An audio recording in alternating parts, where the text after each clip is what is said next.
contact ရိုက်ဖို့300ပေးပြီးကောင်မလေးကိုခေါ်ပြီးတော့ Ferrari ပေါ်တင်ပြီးတော့ရက်ဆိုင်ခေါ်သွားအေးအတင်းတိုက်ပြီးတော့မူးတဲ့အချိန်မှာဟိုတယ်ခေါ်သွားပြီးတော့ဟမ်အကုန်တက်နေရှိရဲ့ မလေးရှားရောက်နေတဲ့မင်းသမီးပတ်ထရီရှာအတွက်အရေးပေါ်အကူအညီလိုအပ်နေ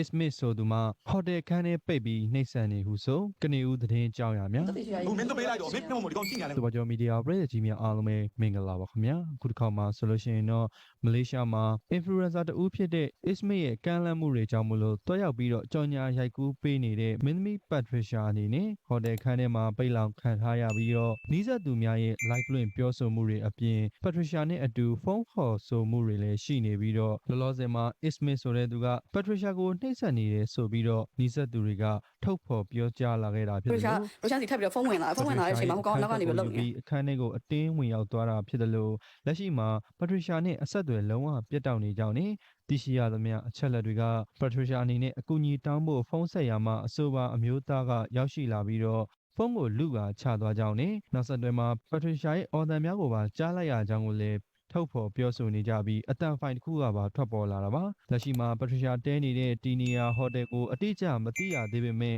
ပတ်ထရီရှာရဲ့တငယ်ချင်းကိုပြောပြချက်တွေအရဟိုတယ်နာမည်မှာ M အခရာနဲ့စတင်ကြောင်းကိုသိရှိရပြီးအခြေအနေအရတော်တော်လေးကိုစိုးရိမ်နေရကြောင်းနဲ့မလေးရှားမှာရှိတဲ့မြန်မာတွေအနေနဲ့ဒီ live ကိုကြည့်နေတဲ့သူပဲဖြစ်ဖြစ်တီနီယာကိုအတိအကျသိပါကသက်ဆိုင်ရာရဲစခန်းဒါမှမဟုတ်နီးစပ်ရာအဖွဲ့အစည်းတွေကိုအမြန်ဆုံးအကြောင်းကြားပေးပြီးတော့မင်းသမီးပတ်ထရီရှာကိုကယ်တင်ပေးကြဖို့အတွက်ကိုလည်းဝိုင်းဝန်းအကူအညီတောင်းခံနေမှုတွေရှိနေပြီးတော့ဒီကိစ္စအကြောင်းချင်းအရနဲ့ပတ်သက်လို့မနက်စောပိုင်းမှာကိုရဲမင်းလွင်ရဲ့ TikTok live ထဲမှာပြသထားမှုတွေအရာပထရီရှာနဲ့ဖုန်းဆက်သွယ်မှုတွေရှိခဲ့တာဖြစ်ပြီးဖုန်းဆက်သွယ်နေစဉ်အတွင်းမှာအခန်းထဲမှာပထရီရှာတယောက်တည်းမဟုတ်ဘဲနဲ့ Ismit ဆိုသူနဲ့ရှိနေကြောင်းကိုလည်းသူကဖော်ထုတ်ပြောဆိုထားတာဖြစ်တယ်လို့ဖုန်းကိုအတင်းလူပြီးတော့ချသွားတဲ့တက်တဲ့အတန်ဖိုင်တွေကိုလည်းကြားနေရတာဖြစ်ပါတယ် ဟိုတယ်မှာပဲကိုတမ်းမဲ့ဟိုတယောက်တည်းမဟုတ်ဘူး ဒါပြင်ပထရီရှာအနေနဲ့သူ့ရဲ့လူမှုကွန်ရက် social media အကောင့်ထက်မှာရုံမာလိုက်ကြတာဆိုပြီးတော့ stage တင်ထားတဲ့အတွက်ကြောင့်မလို့အားလုံးကစိတ်ပူပန်နေကြတာဖြစ်ပြီးတော့ပထရီရှာအနေနဲ့ကတော့ Ismit ရဲ့ကမ်းလှမ်းမှုနဲ့အတူ Study in Malaysia ဆိုတဲ့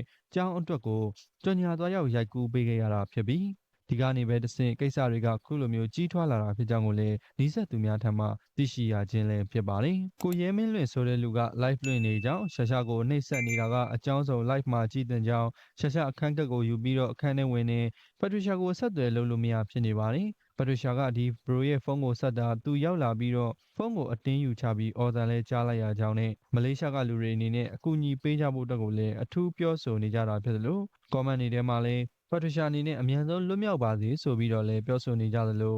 Ismit ဆိုတဲ့သူကိုလည်းဝေဖန်ပြောဆိုမှုတွေအထူးထွက်ပေါ်နေတာလည်းဖြစ်ပါတယ်။လက်ရှိအချိန်မှာတော့ကနေဦးသတင်းကြောင်းရတာဖြစ်ပြီးတော့နီးစပ်သူများရဲ့ပြောဆိုမှုများသာရှိနေတဲ့အတွက်ကြောင့်မလို့ကိစ္စတစုံတရာကိုအတိအကျမသိရသေးတာလည်းဖြစ်သလိုမင်းသမီးပတ်ထရီရှာအနေနဲ့လည်းအခုလိုမျိုးအကြက်တဲတွေကြားကနေပြီးတော့လွတ်မြောက်လာစေနိုင်မှုအရေးအခုသတင်းကြောင်းလေးကိုကျွန်တော်တို့စပါကျော်မီဒီယာပရိသတ်ကြီးတို့မသိလိုက်ရမရှိရလေအောင်ဖော်ပြတင်ဆက်ဝေမျှပေးလိုက်ခြင်းပဲဖြစ်ပါတယ်။ပရိသတ်ကြီးတို့ရဲ့အထွေးမြင့်ထင်တွေကိုလည်းဒီဗီဒီယိုလေး comment လေးမှာမှတ်ချက်ပြုရေးပေးသွားနိုင်ပါတယ်။နောက်ထပ်ဗီဒီယိုမှာနောက်ထပ်သတင်းကြောင်းတစ်ခုနဲ့တကွပြန်လည်ဆုံတွေ့ကြရအောင်ပါပရိသတ်ကြီးတို့